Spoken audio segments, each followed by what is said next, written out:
Yes, my people, welcome back to another episode of That Gunner Talk. It's your boy Cape as Pros, and I'm here with my boy Gunner Street. No, Before I we already even know. get I into already know. everything, guys, you already know this podcast is going to be weekly. Hopefully, we can get it back to a weekly from now on. Please hit the subscribe button to both Cape as Pros channel and Gunner Street. Smash the like button on both of these videos and comment down below anything you say. But Gunner Street, Steph, how you feeling today, man? Before we get into Bro, this good, bro. Feel good. Not coming off the best result wise as an Arsenal fan, but a lot of positives to take from I think the opening three games. I know we're gonna get a lot of talk about a lot of positives to take overall about the squad going into the season. And yeah, man, just looking forward to hopefully another competitive season and hopefully one that we see us lift a major trophy. How you, I'm bro? with How you, you man. feeling? Obviously, international break. So, like, I guess this early one is a nice break, but it's Yeah. unnecessary because, like, I guess the first couple of days you don't mind it, and then it's like it's a bit boring. You want the football when it gets to the weekend, but Bro, it's the first weekend no football already. It's like, oh, bro, we just started yeah, the season again, and but at least like a couple more days are gonna be leading up to the preview. You know, the excitement gets rumbling again. So yeah, and as you said, obviously off the back of the result, the 1-0 defeat to Liverpool wasn't the best result, wasn't the greatest game, and I was very confident for us to go and win. So I'm just hoping that we can come back 2 home games back to back against two good opposition, that we can get some good wins and obviously see the likes of Eze and Sapie for the first time and just get back into the groove of things, innit? So yeah. obviously, just going off the back of that, before we get into the first 3 games, I just want to get your overall reaction just to the transfer window, both the ins and outs. Obviously, I Um, know we completed 8 signings, and obviously we made a lot of outgoings, not to say for the best of price. So just your thoughts overall.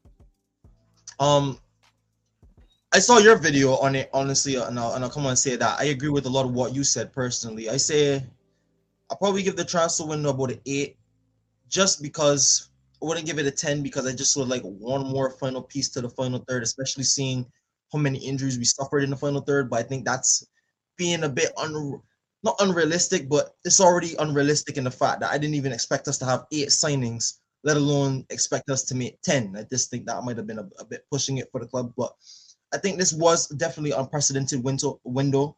I think we definitely added quality in terms of adding a starter in Zubamendi, adding a starter in Gyökeres, adding a starter in Eze. That takes our level up a bit, especially from a team that has been challenging year upon year for a league title.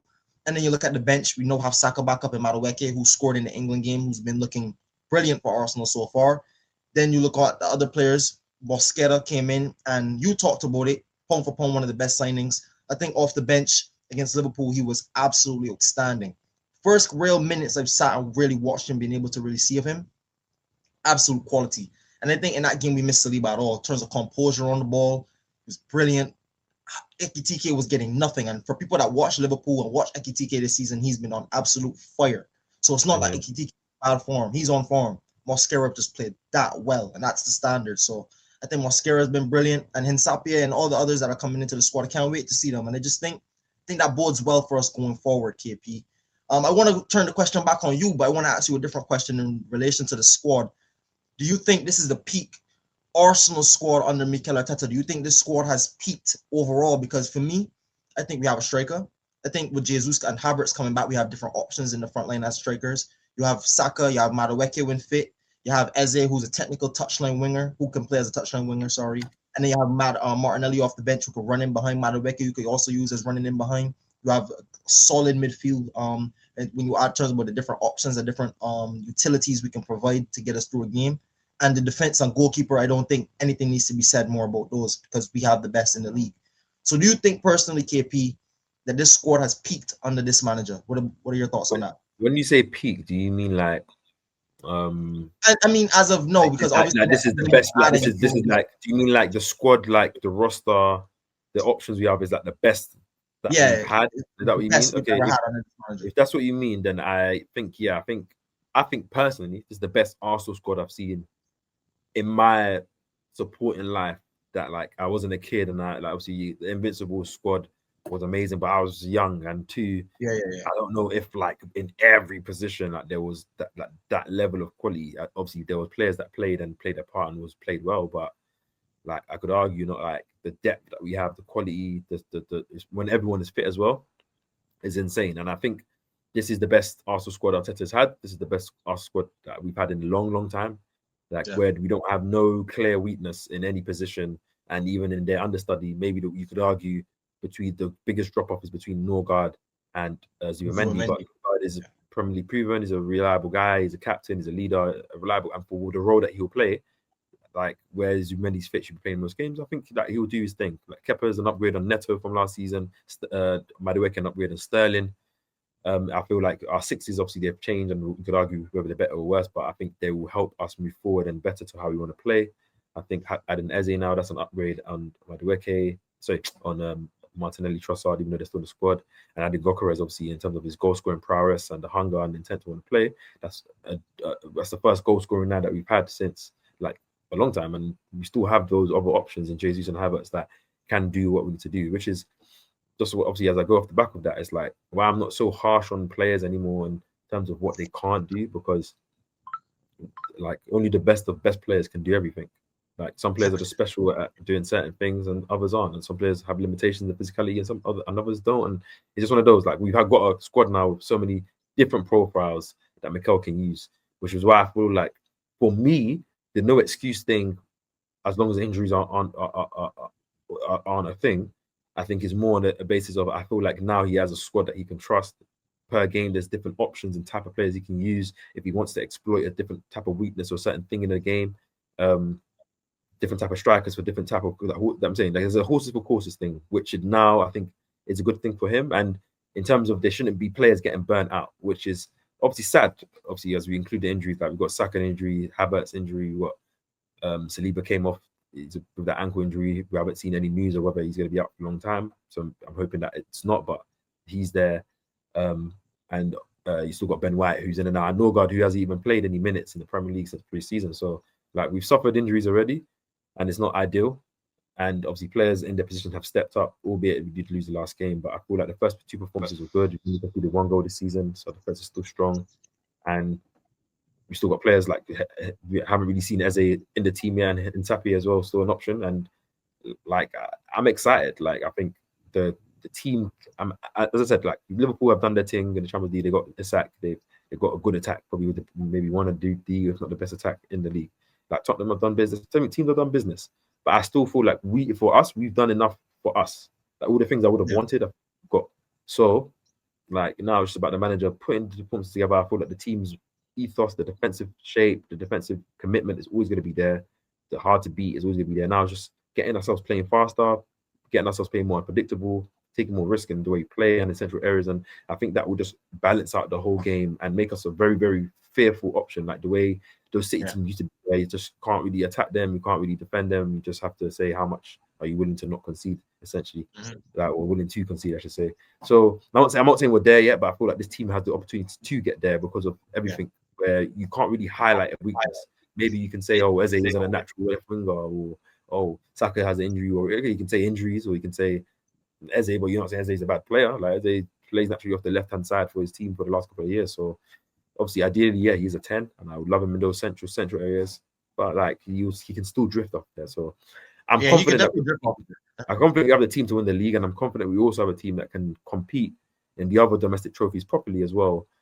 Like, and where we don't have to play our starting lineup in every single game, in every single competition, every single time. So that's where I'm at, man. Like, would you say the squad has given you the confidence to feel like we can go for what we want to at the end of the day, or what would you say that the squad? What does the squad leave you now that the window's shut? We know what we have.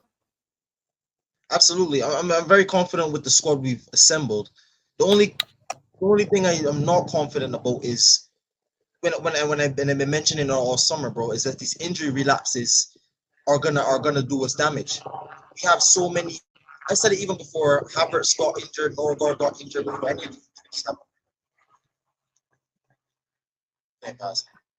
I said it before the injuries happened. I can see relapses coming from a mile away because one, these guys are important. These guys are going to want. We have a serious start to the season, so you're gonna have to play some of your key guys, even if they're not 100% up to speed, and getting them up to speed might be a task. But then how are you not going to tell Saka not give his all? How are you going to not tell Gyökeres, whoever, not give their all when they're going up against United away, Liverpool away, Like these are massive games on our calendar season, and your big players are going to want to be a part of those games. And to have us, we play City at home, Forest at home. We have Champions League starting. It's not an easy start to the season. So navigating this with the squad we have, I think that puts us in the best position because, like I talked about, Mascara came in for Saliba, who we saw what happened in the 22-23 season. We lost Saliba. We got cooked against City when we went to the Etihad.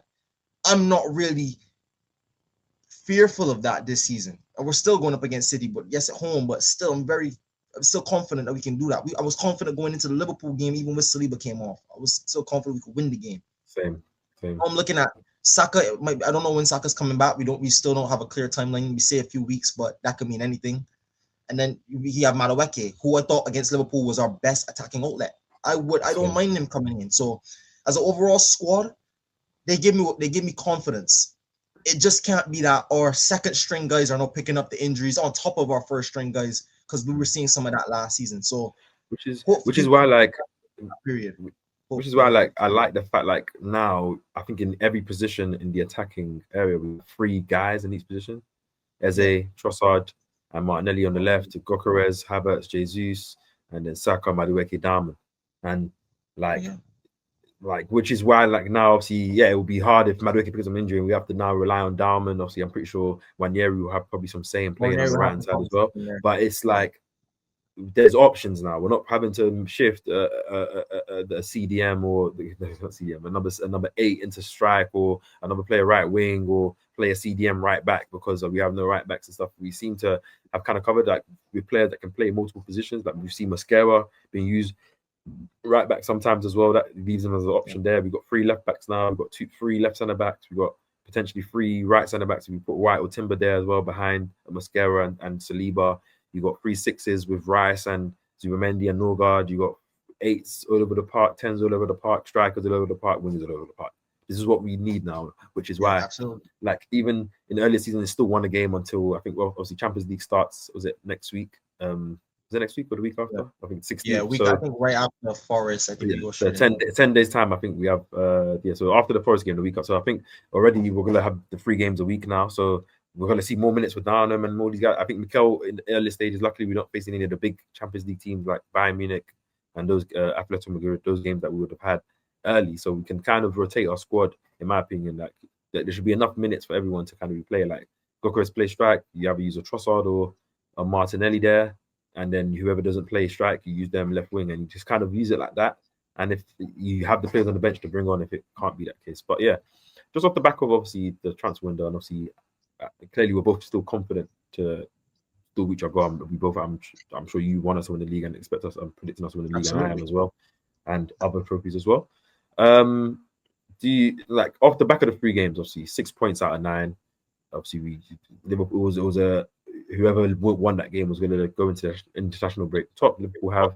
I'm pretty sure we still have better goal difference than them because we've only conceded 1 goal. They conceded 4, but still 3 points above. They got their advantage first. Like, outside of the results, like, is there anything you've been seeing in the football style of play, tactically, that's encouraged you or discouraged you that you've seen in the first 3 games? Yeah, encouraged me is definitely the fact that we're starting to play the style of play that I thought was becoming the trend in modern football for the top sides, in terms of we always were a high-intensity pressing side. That hasn't changed, but no, building more centrally, getting the ball through the lanes faster, and really incorporating wingers now, and really having an emphasis on having very strong wing play and getting balls into your wingers as early as possible and letting them be wingers, letting them be free, letting them attack the fullback and go on. We know Saka could do it. Martinelli now has to prove that when whatever minutes he gets, whether limited or whether he is pushing for a starting role. But we have Eze now, and I'm glad to see, we have Eze, Gyökeres, and Saka as the front 3, because you really can't take your eyes off of any of them if you want.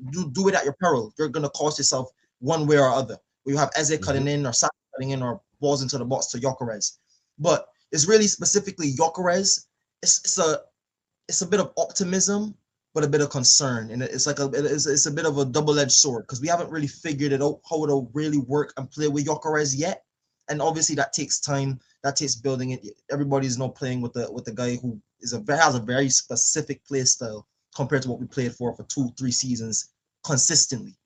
So no building into that, I think it's a positive because we know we have one of the best goal scorers in the world. Leeds goal, ball into the channel showed exactly what Gyökeres can do. But I think the only concern for that is we need to get our creative players to willing to make those passes early. Like Zubamendi, we know could play those passes in behind. I want to see guys in the front line make those runs. I want to see Odegaard be able to now come in off the international break. Yeah, I know he had a little bit of a knock against Leeds, came back for Liverpool game. I want to see him build into that confidence now, play those passes. If you link up with Gyökeres, really make that synergy work. Because I'm telling people, bro, when we click with Gyökeres, it's quiet for the league, bro. You're not getting past our defense. And if we know every game we're rocking up scoring 2-3, come on, bro. It's done out here, bro. It's done out here. So that's my only thing. The biggest thing that I'm holding in confidence is the biggest thing. I just think is kind of killing us because sometimes we might force the pass to Gyökeres. It might be dead. Gyökeres in some of the games he has been playing, especially the away games, he's been up there just working hard with no real service.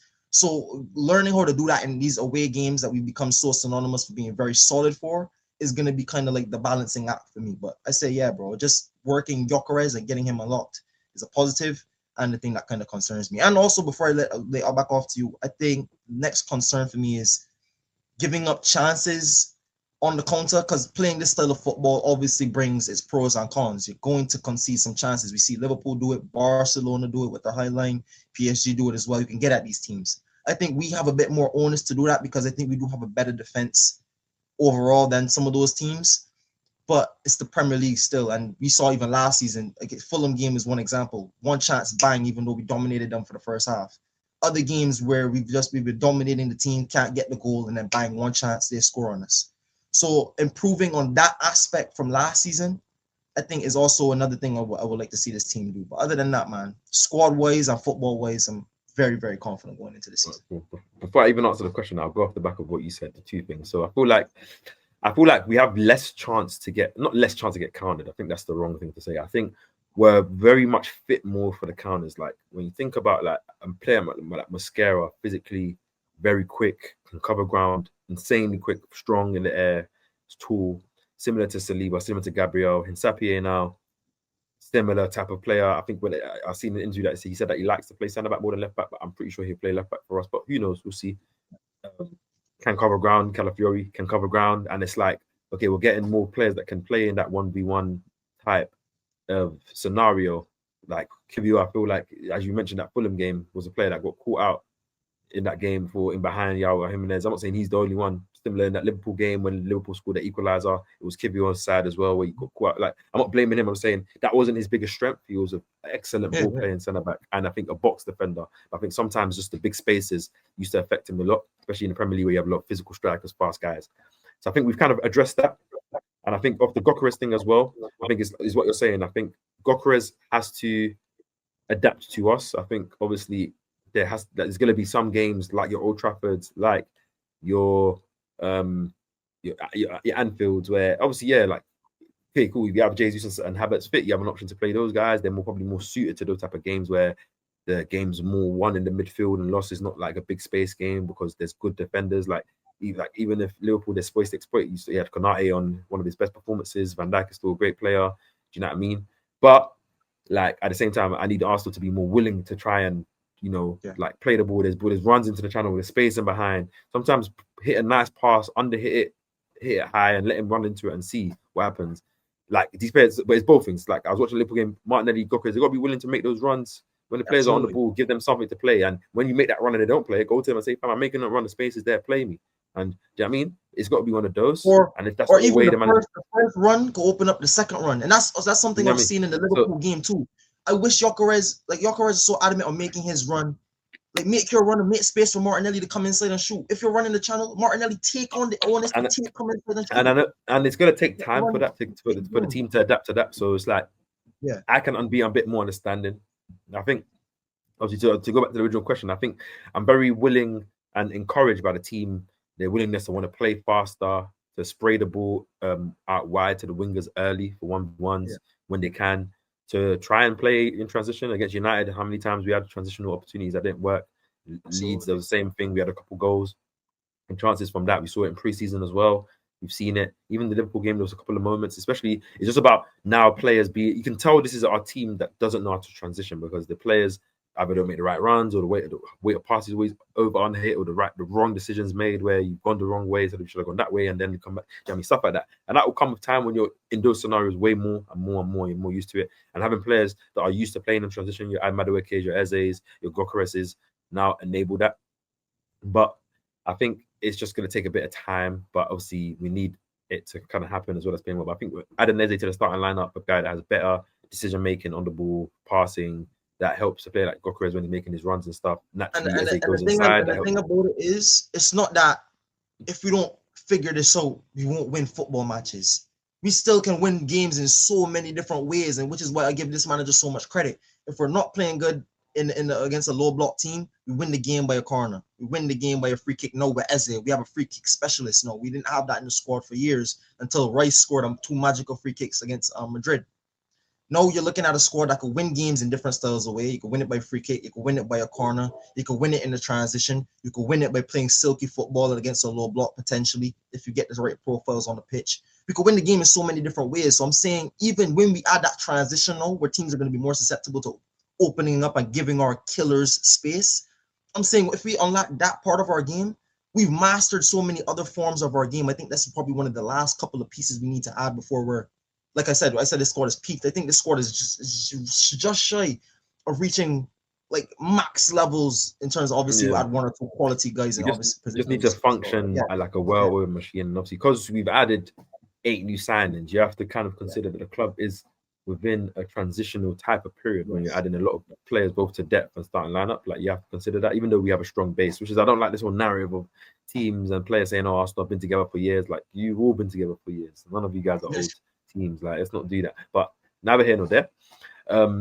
It's something that I think will happen. And as you said, like I want us to start winning games, playing better football, being exciting, taking more risks. Obviously, sometimes you might play a game and you might open up and just shooting beats off, and you might win back from a free kick or a long range shot or a corner. But in the game, we might have hit the crossbar twice. You might have keeper might have made a mad save, and that's what I want to see. Like the Gea game against Arsenal back in the day when I remember he made like 12 bro. saves. I remember that, bro. Like you got that's what we want, and I think it will happen slowly but surely when you start getting those players in. When we start, because as I said, you get a Gokares in, you might get the early goal early, and then now teams like a Forest now can't just sit in a low block. They open up now, and then with the team's willingness to want to play more in transition, play faster, Zubamendi players like that, then it's like, okay, maybe we start opening teams up more and we start, creating more chances. And instead of us trying to play slower, you might just see a run from Gokares playing behind, and now we have a 1v1, or we switch it out to Madueke, or Eze carries the ball through 2-3 players, and then now you have a late one from Rice, all of a sudden bombing down, and you get there's so many options now when you have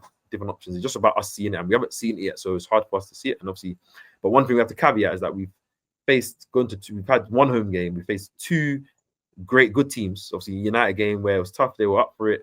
We still won that game, but we didn't play necessarily the best. But there was moments of encouragement in terms of the style. Leeds game. I'd rather not play the best and still come up with 3 points than us against the same thing happened in Liverpool. I thought we played better against Liverpool. I thought we were the better team against Liverpool, and we came up with nothing.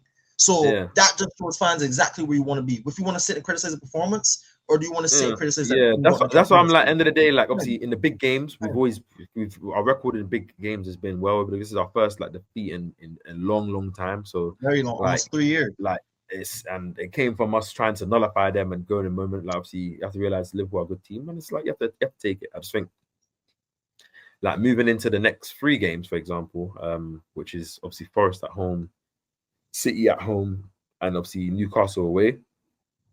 I want us to get 9 out of 9 points. I think we can beat Forest at home, beat them at home last season, which was similar after the international break, after maybe some questionable football, stuff like that. Then we came back, we won 3-0. I'm pretty sure it was. Ranieri got a goal.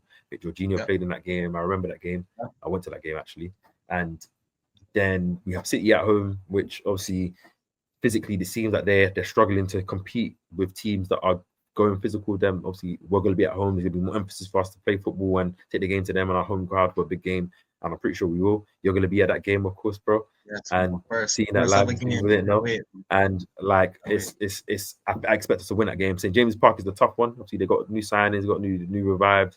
You know, they got some of the they got Isaac out, which obviously would have been bad if they kept him, and now they got new Tomato is a striker. great striker for them. He's a very good player. Very They got Wissa now. They got some good players in their team, and obviously it's a ground that we've lost twice in the last 2 years.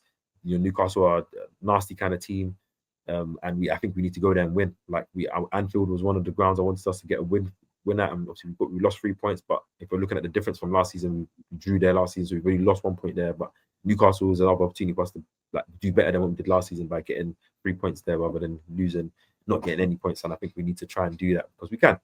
And I think we have the tools now to try and beat them. It's just about, as you say, sometimes taking what the game gives you. If there's the team's playing the high line, playing that. The team's not. I'm pretty sure once we have like Jesus and Havertz back, and we have options that we can, use the styles again. Like if certain teams are low block, you might use a Jesus or Havertz, or certain teams are, high line, you might use the Gokeres. They will see how it goes, man. But I'm expecting and hoping that we can get 3 points. I'm happy that we got 2 home games back to back now, so it'd be nice to see the football. I think it's 3 home games. I think the Champions League game's home as well, right? Yeah.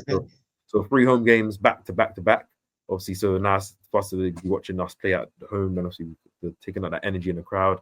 And hopefully we can build some momentum in those games, obviously, to take into that Newcastle game. I don't know if we have a Carabao Cup game before that. I think, we do the Port Vale game before the Newcastle game. We can take that into that game, win. I don't know if the international break, the next one starts after the Newcastle game. I don't know if it does or not, but I'm just kind of looking at those next 3 games now as a block of games that I want us to kind of win. I don't know. What do you think, bro, about these next 3 games? And I'll have a question off the back of that once you answer. Forest at home, we won there. We won 3-0. So if we're just going by metrics in terms of just looking at last season, we won there 3-0, and I thought it was a really good performance. It's a performance where Forest was doing well at the time in that season. I think they were still very much in the Champions League positions. They were pushing out. We're in great form at that time, and we kind of weren't. We were kind of actually we were starting to ask a lot of questions about us during going into that game. We came out, we convincingly put Forest to the sword. Saka scored a brilliant goal. Did he score brace?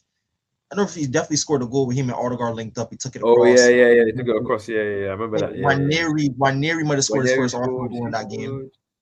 Waneri scored his first Arsenal goal in that game. I don't remember who got the third one. Partey scored that game. Partey scored the worldie that game.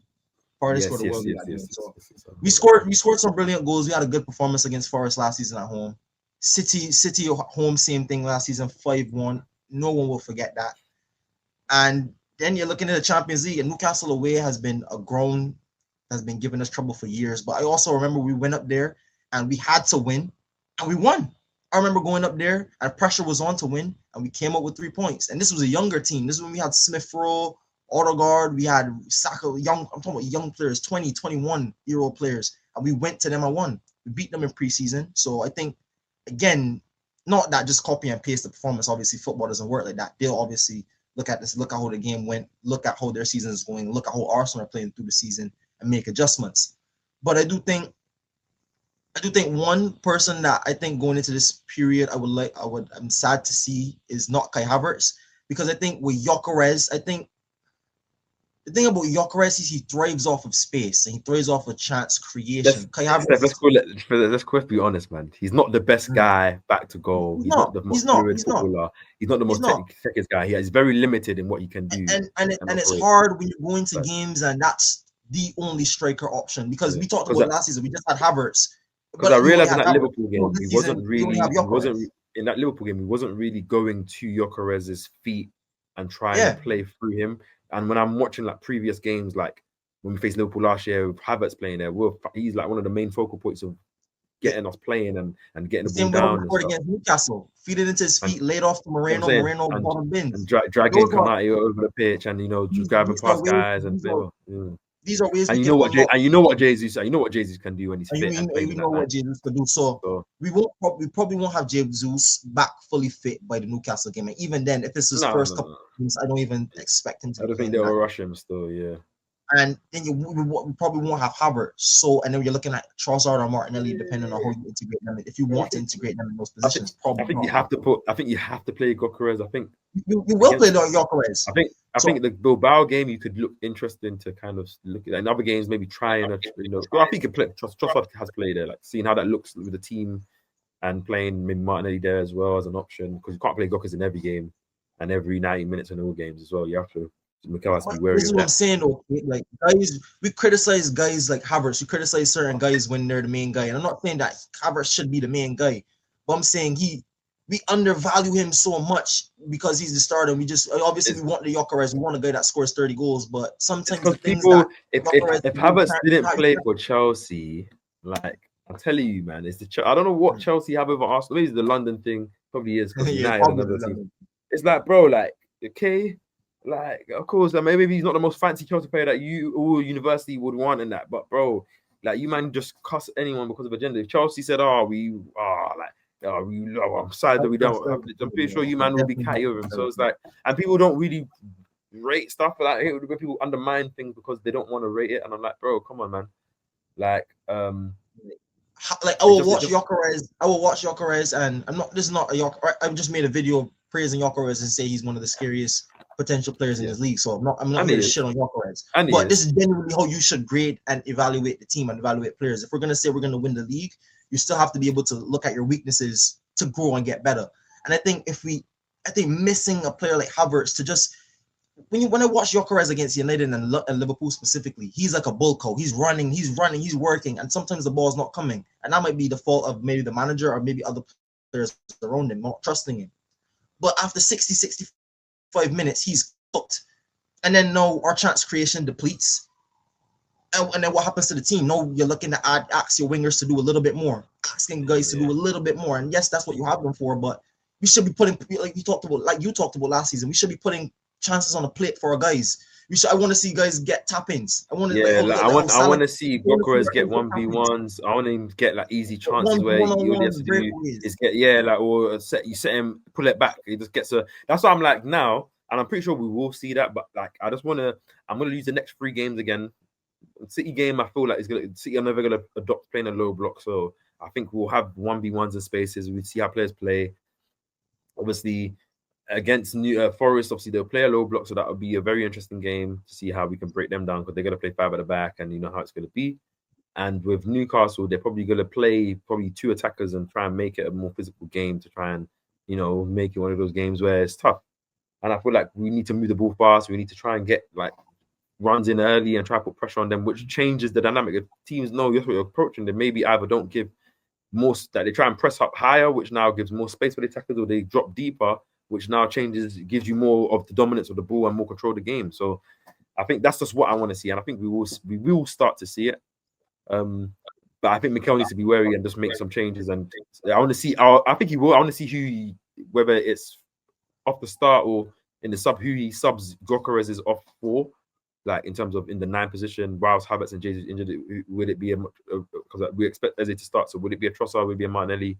Or would it be alternate? Or if he subs them at all? But I think because we have Forest, then Bilbao, then City, it's 3 big games. He's gonna have all short space. You can't play him 90 minutes. He's not fully fit, as we all know. So it's like that's what I said. It'd be interesting to see who he uses there, or if he goes the Marino route. And but I think like because you have 3 players in one position, and now there's 1 position out, you probably put Trossard in the middle and you let Martinelli play. And just obviously before we round off, I just a word on Martinelli. Like I think because I still have faith in the boy, I still feel like there's a lot that he can give, and whether or not his long-term future is at Arsenal. For the season, he's going to be at our club and he's going to play. Like it's not going to be a Sterling where he's not going to play. I think the one thing I ask of him, and it's not like he's going to see this, is bro, shoot more. Like, be selfish a bit more. Like, the Martinelli that I first fell in love with, bro, and like, is a guy that came in and was just on shooting and just had good finishing. Could get his head on the ball, get shoot. Like, will be on driving inside. Obviously, yes, like his game is more refined and changed, and maybe he's become a bit more in the system. But he was on shooting. Now it's like he's not even shooting. Like he's not getting any shots. He's not shooting from outside the box. I rarely see him shoot out the box. And if it's not no real whip or crisp, like he's not really fashioning himself shots in the box to shoot. He's always like trying to play provider. And I'm like, it's not coming for you. And I feel like football is a confidence thing. When you get some goals when you get a good goal or get something, your body you start overthinking things. I can tell he's overthinking things, and I think I need him to get there. And I think it might come through the team playing. Stop, like at the end of the day, Mikel might just tell him, we see the ball to feet sometimes, but a lot of the times send him in behind, especially when it's high line, bro. Like run, drop in short, then go spinning behind, and we'll get the players to spare you. If you're running on to goal, one should make you easier in terms of that, in it. So we'll see how it goes, man. But and I do agree, man. like I fell in love with Martinelli too, bro. I genuinely did. The thing about Martinelli's game, like I agree with you, bro. I would love to see him take more ownership of the game and shoot more. But on top of that, he himself has to get long term, right? If he wants to stay in this Arsenal squad, he has to improve. I'm not saying he has to be the most skilly winger. He doesn't have to turn into Messi on. He doesn't have to turn into an outstanding winger and beat every man every time.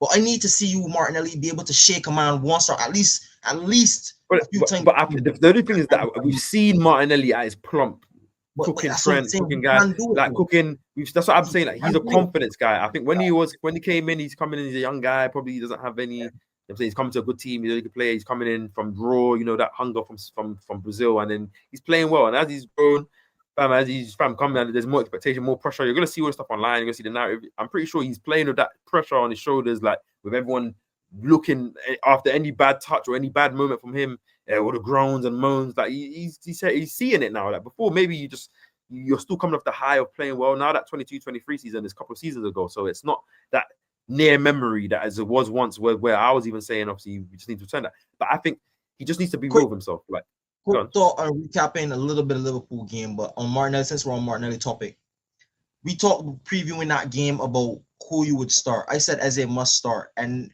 when I said Eze must start, I provided the context of all it's going to take this fan base is, we talked about this, one bad touch from Martinelli, and he's going to get slaughtered by the fans. And by halftime of that game, he was getting absolutely done up by every single fan. And I didn't even watch the game and said he had a poor game necessarily, because he was doing other things that helped the team massively in terms of giving us the performance. That would have helped, hopefully, potentially even got us a little bit out of the game. He would have been a big contributor to that. But I think this is where it goes back to the point and says, this is where you have to, as a manager, this is where I would have wanted to see him.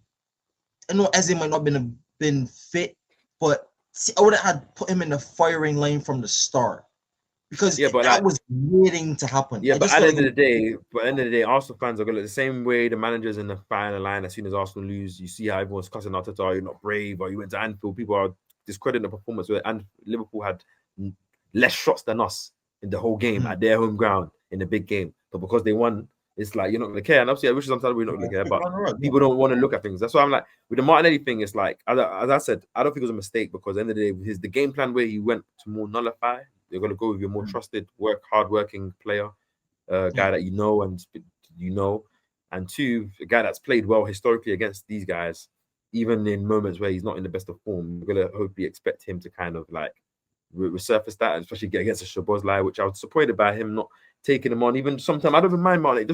Sometimes just get the ball, just knock it forward, like, and just say, I'm going to try outpace you. That's I don't care. I don't need the skill. Yeah, everyone has been, bro. I'm a coach, innit? Some players can do things, and some players can't do things.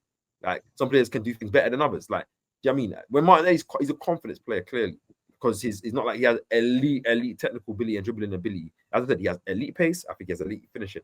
As you see when he gets 1v1, there's a lot of times he puts it corners. But the problem with him is that he needs to get more of those chances. I remember that one time when it was I remember this vividly. I think it was against West Ham. David Luiz fizzed the ball to Lacazette's feet. Lacazette slides it to Martinelli. He runs on finesse corner. That's Martinelli's game. Running from the inside, outside, inside. And that's why I think the new tactics of where because I don't see it in his game anymore. Even from the halfway line perspective, like, he doesn't even try to make those runs anymore. So it might be a coach thing, but I feel like if the team is clear, because the team in general, like you're seeing, I see sometimes Calafiori gets the ball, Gabriel get the ball, Lewis Skelly get the ball, and there's a line pass, or even there's an in behind pass, or there's a Gokos pass. You don't play it. Rice get the ball, you'll go there, look at it, you turn. Like, bro, play it and let the guy either waste those opportunities or not make the ball, and then you can be like, fam, I'm not going to play it no more because, bro, you're not making it, or the guy's beating you, or you're not doing anything with it. But when you don't play it, you don't know if that's the thing that we can use as a weapon to exploit a team, especially when we've seen it in previous other teams use it. That's why I'm like, now with the different profile things, if we're using a striker that runs into the channels, if we're trying to be more fluid, I think gets Martinelli more close to goal where he can shoot more, where he can run in behind more, he can play the little Eze. Maybe you might use a game where Eze plays left in the mid and Martinelli plays left wing, and he's just slipping that ball in behind. I just need him to run onto it, finesse. Because you get a couple more goals like that, bro, then you start getting a bit more confident. And when you're dribbling, the game slows down for you. We all play football, and then now when you're taking a man on, you're not just taking him on hoping to beat him. You know what you're gonna do. I'm gonna go inside. I'm gonna go out, and I'm gonna do this, and I'm gonna go out. I'm gonna get the ball, and I'm gonna take him on straight away. I'm not gonna look to play a pass and all that stuff because I'm not confident in myself. It's all about confidence. Like someone like Eze, you can tell he trusts his ability, so he's confident all the time. Saka trusting his body ability, confident all the time. But other players are more confident players, isn't it? So that's what we'll see how it goes. But either way, I think I'm like if the player that we're playing, bringing off the bench or rotating with is Martinelli, who was once a star. I'm not mad at it. That's how you build a squad. At the end of the day, like if that is not, I'm not going to be like, oh, this is. I don't want to ever see this any play. There's no player, as I said, there's no player in our team that I don't want to ever see play. And I'm even someone that was saying that we should move Trossard, but that was just more off the back of I didn't know that Arsenal were going to still buy players and keep players. But now that we've actually shown that we're willing to do that now, I'm happy that we've kept Trossard. I'm happy we kept everyone. I'm happy that we didn't move Jesus because these players have something to give in it. So obviously, hopefully, when we come back from international break, we can get back into winning ways. And yeah, man, like we can see some better football, which I'm pretty sure as the season goes by, it's been 3 games, guys, man. Like you have to realize there's different styles, different kind of games, and we've got 2 of the hardest games and grounds out of the way. We've got a 3rd one coming in St. James Park. Once those are out of the way, like we've got the hardest grounds. Like we're facing those teams at our home ground now. We're gonna take the emphasis to those teams when we play them. Like it's gonna be different. So it's like we'll see how it goes. We'll judge the team definitely. If it's slow and lethargic and non-chance creating and non-risky, then we have to look at the manager now because we're looking at different profiles of players and say, fam, you have these guys and we've seen these guys in different scenarios and they played like this. And so we'll see, man. But I'm confident that we can do our thing and we'll see some football. And I'm so excited anyways, bro. It's early in the season. But guys, we've come to the end of this pod. Please, if you've enjoyed the conversation, hit the like button. Please subscribe to both of our channels, wherever you're seeing this video. Please hit the like button, hit the subscribe button. We're both on the road to 2K subs. Please go check all of our content. Gunner Street dropped an excellent profile on Gokares as well. Very good video. Go check it out. Stay tuned to both of our channels. I should be dropping the profile on Eze. I know I've been saying this for so many days, but life has been kicking my ass, but I'll get that out. Definitely way before the international break is over. Streets need that. Streets need the Eze video follows as well because I know not a lot of people know about him. So that the streets need that Eze one. Hopefully it's gonna be sweet. And then obviously, yeah, man, you'll see us again before the Forest game. Hopefully previewing that and giving you guys a different type of preview. So yeah, I enjoyed this guy. I enjoyed this stuff always. Obviously, it's nice to be back. And I'll catch you guys later, man. Enjoy your weekend or enjoy your week whenever you're seeing this. And speak to you guys soon. Peace and love. Peace, people.